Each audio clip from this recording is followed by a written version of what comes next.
ವಿಜಯಪುರದಲ್ಲಿ ಕೆಲವೊಂದು ಗುಂಡಾಗಳು ಗಲಾಟೆ ಮಾಡ್ತಾ ಇದ್ದಾರೆ, ಅವ್ರು ಹತಾಶೆ ಆಗಿದ್ದಾರೆ.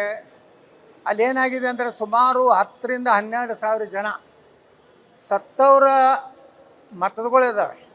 ಈ SIR ಆಗೋದ್ರಿಂದ ಯಾರು ಸತ್ತವರು ಅದಾರಲ್ಲ ಅವರೆಲ್ಲ ಹೆಸರು ಡಿಲೀಟ್ ಆದರೆ ಅವರ ತಮ್ಮ ಏನು ಪ್ರಮಾಣ ಕುಸಿದ ಅನ್ನೋಂಥ ಭಯದಿಂದ ಇವತ್ತು ಭಾಳ ಕಡೆ ಈ ರೀತಿಯಾಗಿದೆ. ಸತ್ತವರು ತೆಗೆದೇ ಇಲ್ಲ, ಅವರ ಹೆಸರಲ್ಲೇ ಪ್ರತಿ ಸಲ ಚುನಾವಣೆಯಲ್ಲಿ ಎಲ್ಲ ಚುನಾವಣೆಯಲ್ಲಿ ಬೋಗಸ್ ವೋಟಿಂಗ್ ಮಾಡಲಿಕ್ಕೆ ಅವರಿಗೆ ಅವಕಾಶ ಆಗಿದೆ. ಯಾಕಂದರೆ ಅವರು ಬುರ್ಕ ಹಾಕ್ಕೊಂಡು ಬರ್ತಾರೆ, ಅವ್ರನ್ನ ಯಾರೂ ಪರೀಕ್ಷೆ ಮಾಡಲಿಕ್ಕಾಗೋದಿಲ್ಲ. ಹೀಗಾಗಿ ಅದರ ದುರುಪಯೋಗ ಇಡೀ ಬರೀ ಬಿಜಾಪುರ ಅಲ್ಲ, ಇಡೀ ದೇಶದಲ್ಲೇ ಆಗಿದೆ. ಬಿಜಾಪುರದೇ ಉದಾಹರಣೆ ಹೇಳ್ಬೇಕಾದ್ರೆ ಸುಮಾರು 10,000ದಿಂದ 12,000 ಜನ ಸತ್ತವರಿದ್ದಾರೆ.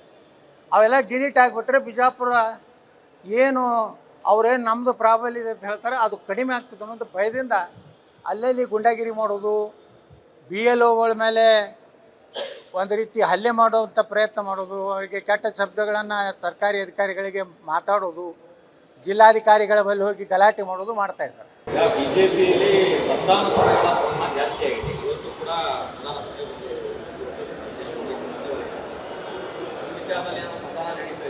ಏನು ನಾವು ಯಾವ ಸಂಧಾನಕ್ಕೆ ನಾವು ಹೋಗೇ ಇಲ್ಲ. ನಮ್ಮ ಸಂಧಾನ ಆಗುವಂಥ ಪ್ರಕರಣ ಅಲ್ಲ.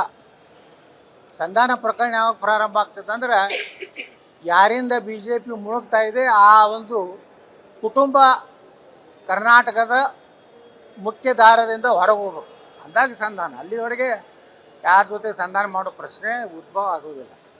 ನೋಡಿ, ಇವೆಲ್ಲ ಸಭೆಗಳು ಏನು ರೊಕ್ಕ ಇದ್ರೇ ಸಭೆಗಳು. ಯಾವ ಗುತ್ತಿಗೆದಾರ ಬಿಲ್ ಕೊಟ್ಟಿಲ್ಲ, ಯಾವ ಅಭಿವೃದ್ಧಿ ಕೆಲಸ ನಡೀತಾ ಇಲ್ಲ. ಇವತ್ತು ನೋಡಿರಿ, ಒಂದೇ ಇಲಾಖೆದು ಒಬ್ಬರು ಅಧಿಕಾರಿಗಳು ಹೇಳಿದ್ರು, ಸಣ್ಣ ನೀರಾವರಿ ಇಲಾಖೆಯಲ್ಲಿ 14,000 ಕೋಟಿ ರೂಪಾಯಿ ಬಾಕಿ ಇದೆ. ಮತ್ತು ಅಲ್ಲಿ ಸಭೆ ಮಾಡೋದ್ರಿಂದ ಏನು ಲಾಭ? ಈಗ ನೀವು ರೈತರಿಗೆ 40 ಲಕ್ಷ ರೂಪಾಯಿ, ನೀರಾವರಿಯವ್ರಿಗೆ 25 ಲಕ್ಷ ರೂಪಾಯಿ, ಒಣ ಬೇಸಾಯದವರಿಗೆ ಪರಿಹಾರ ಕೊಡ್ತೇನೆ ಅಂತ ಹೇಳಿದ್ದೀರಿ.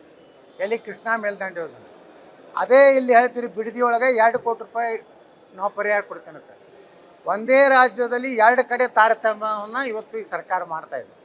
ನೀವು ಒಂದು ವೇಳೆ 2 ಕೋಟಿ ರೂಪಾಯಿ ಬಿಡದಿ ಕೊಡ್ತಿದ್ರೆ ಅಲ್ಲಿಯೂ ರೈತರಿಗೆ 2 ಕೋಟಿ ಕೊಡಿ.